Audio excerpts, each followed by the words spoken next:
Greetings, ALA families and students, and Happy New Year. I hope your vacation has been going great and you have a few more days yet to enjoy. But we are looking forward to the new semester, which begins on January 7th. And with that in mind, we have this video and a written communication in which we want to share with you some thoughts as we begin this new semester. Looking back on the last semester as we have been doing over this vacation, we have a few observations that we want to make for you. One is that, like you, we have heard many authorities in the health field and in our government talk about the value of being on campus and the safety really that is part of that. And we want to underscore that. We believe that that is a true thing and encourage you to be here if at all possible as we begin the second semester. We've also noticed, ironically, that there are more and more students who have used our online version, but with less consistency, and that is cause for concern. We believe that we have earned your trust. Over the last semester, we've been very clear and faithful with our communication. Every week, we sent out updates to you, although we will be changing that to monthly now and then as needed in the second semester. We've been responsible to provide a safe and clean environment here with good practices to have your students in a safe setting, even taking drastic measures when necessary to ensure that everything goes along as safely as possible. And so we ask you to continue your trust with us. We've looked at families who have chosen to do long-term quarantining and commend them for their faithfulness in making sure that all goes as properly as possible. We also look at families who have done what we have asked in being a first line of defense in keeping their kids home when necessary because of symptoms, and then monitoring those symptoms and letting them come back when it is appropriate. We commend families for doing that. But we've also seen an increase in what seems to be a matter of convenience in using the hybrid options. Stating concern for COVID and not sending students to school, but then letting them participate in extracurricular activities or letting them have jobs in the community or being part of sports clubs or whatever it happens to be does not seem to fit what we believe our vision was with the hybrid option that was rolled out in the summer. This too is cause for concern. As we look at those observations and the unpredictable nature that some have had in using this, we see that there have been negative impacts. First on our teachers, because they plan lessons with a lot of effort to try to make sure they are the best possible for students both in class and those online.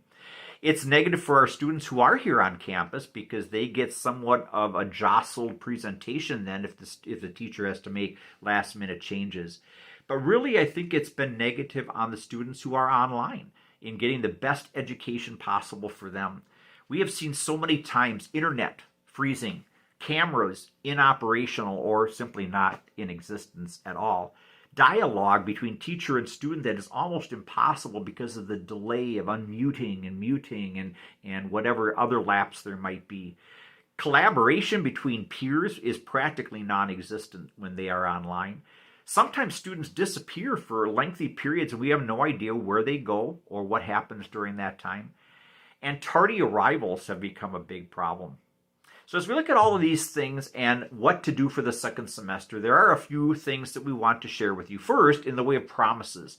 We promise to continue to provide a safe environment here by getting masks in place wherever necessary, by observing social distancing wherever that's possible, including special arrangements at chapel and at lunch.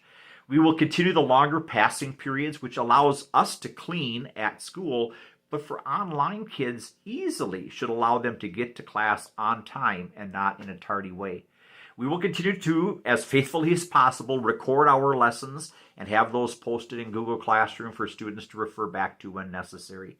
And we will ask your part as well. Would you please communicate to us when your students are going to be home for whatever reason, that you call our front desk and let Tanya know day by day what it is or what the length and duration of the time that's going to be and why your students are staying at home. But there are a few changes that I want to announce to you too as we are going into this second semester. Number one, cameras are essential. If you're going to be online, you must have a camera. It must be operational. It must be showing the entire face and, where possible, perhaps the workplace where the student is working.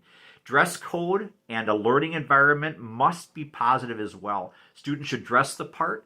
They should be sitting up at a desk or at a table or some other type of appropriate learning thing, not curled up in bed, not with a pillow hugged between their arms, not with their pet on their lap.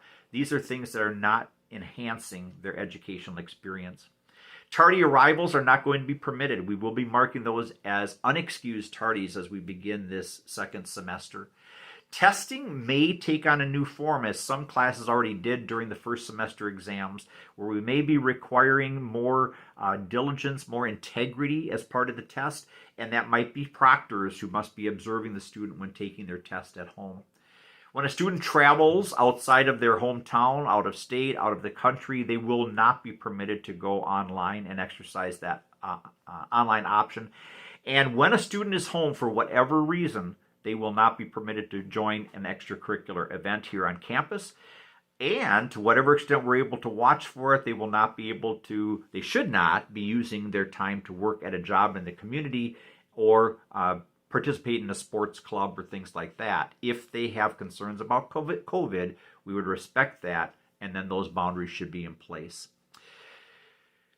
As we start the second semester, we are also going to be suspending our gate check in the morning. That has not served a great purpose, and so students will be able to come into their lockers and get those things. We'll continue to watch for the things we mentioned just moments ago as we start the second semester.